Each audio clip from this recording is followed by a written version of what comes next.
Assalamu alaikum warahmatullahi wabarakatuh. Barkanmu da sake kasancewa da ku a daidai wannan lokaci a channel mu ta Jabiri TV. Ok, to kwana biyu mun ɗan yi likimo ba ma kawo bidiyo ko da guda ɗaya sakamakon wasu dalilai. So kai tsaye yau a bidiyon namu za mu bayani ne akan yadda za ka rage wayarka shan data. So kamar yadda kuka sani a yanzu zamanin da ake ciki za ku ga kamfanin MTN sun ƙara kuɗin data su, wanda kuma za ka ga mafi yawancin mu 99% a cikin wanda za ga suna amfani ne da layin MTN. So hakan kuma yasa za ga mutane sukan ji wahala wajen su fitar da 350 ko 300 wajen sayan data.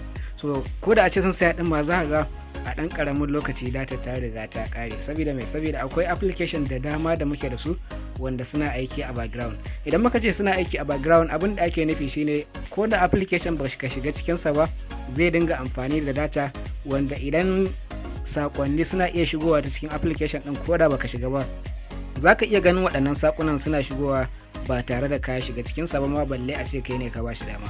So a cikin wannan darasin namu za mu yi amfani da wani application ta yadda za mu blocking duk wani application wanda yake aiki a background. So kai tsaye sai dan idan mun so mu aiki da shi shine za mu ba shi dama ya aiki, wanda hakan shi zai ba mu dama wajen wayar mu ta dinga riƙon data, ko in ce data mu ta dinga yin ƙarfi a lokacin da muka saye ta a cikin wayar mu.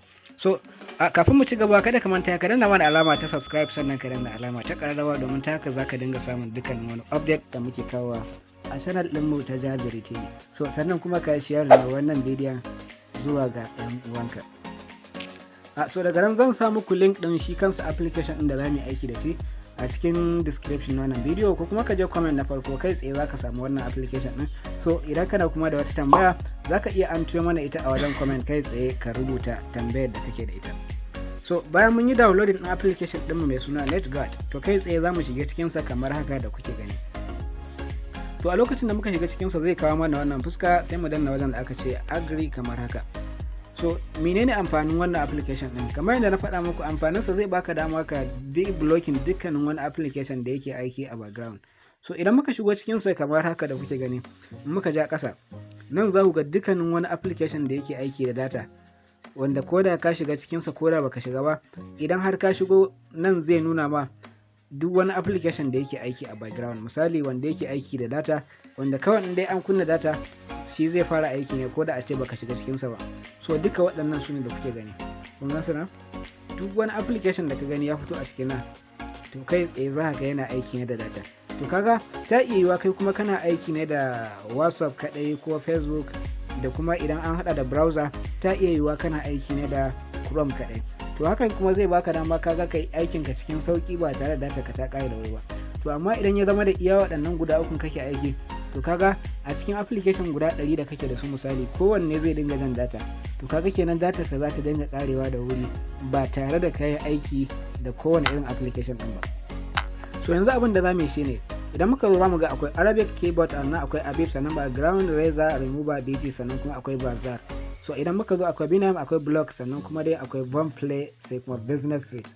To duka waɗannan su da aiki da background da sauransu dukkaninsu ga su nan kamar yadda kuke gani. So yanzu abin da za mu yi shine, idan ya zama na cewa bana aiki da wannan Arabic keyboard din, to abin da zan yi, kun ga wata alama ta network da kuma alama ta data, to kai tsaye sai na zo in taba alama ta data din nan, kun gani, sai na zo alama ta network na taba ta kamar haka. To amma abin da zan yi shine, wannan alama ta data din ita zan taba duka biyun, kun gan su nan, sai na zo wannan shi ma ne haka haka, kun gani. To dukkanin su sai na kowanne na je na kakkashe datarsa, sannan kuma na kashe network nasa. Na farko network ɗinka zai samu damar yin connection cikin sauki ba tare da ka sha wahala ba, kuma ba tare da yana makalewa ba, saboda me, waɗanda suke aiki da network ɗin a cikin wayar ba su da yawa. So na biyu kuma shine application ɗin da suke aiki da data su ma duka an kashe su, bai fi guda biyu ne suke aiki ba. So abin da za ka yi shine, idan kana aiki da WhatsApp, to sai ka bar iya WhatsApp ya aiki. Idan kana aiki da iya Facebook, shi ma sai ka bar shi, ba sai ka kashe waɗannan abubuwan ba. So duka waɗannan sai ka bi duka ka kashe su, sai ka bar iya waɗanda ka san kana aiki da su, wanda su ne kaɗai za su iya amfani da data ka ko kuma network ɗin da yake kan wayarka.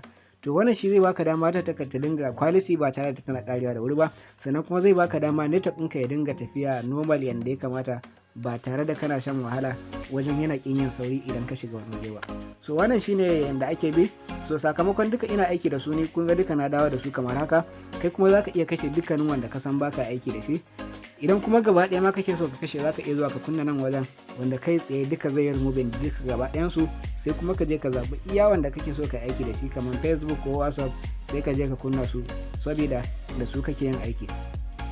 So za ku samu link ɗin wannan application ɗin a wajen comment, kai tsaye sai ka je ka yi download ɗin sa ka kuma saita shi akan wayarka domin ka kare data ka ta dinga tafiya a hankali ba tare da gudu ba. So a wannan ne karshen bidiyon namu. Kada ku manta ku danna mana alama ta subscribe, sannan ku danna alama ta ƙararrawa, sannan ku share na bidiyon.